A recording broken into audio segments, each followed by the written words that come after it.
প্রধান অতিথি কিছুক্ষণের মধ্যেই আমাদের এখানে এসে পৌঁছবেন।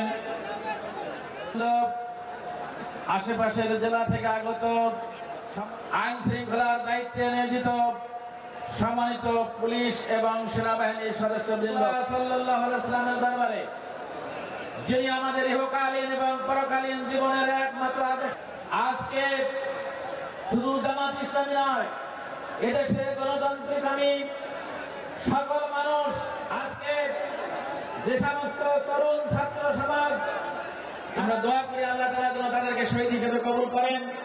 যারা এখন আহত এবং পঙ্গু আছেন, আল্লাহ তাআলা যেন তাদেরকে দ্রুততম সময়ের মধ্যে সুস্থতার নিয়ামত দান করেন।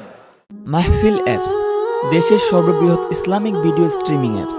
হালালভাবে সকল ইসলামিক ভিডিও দেখতে এখনই ইনস্টল করুন।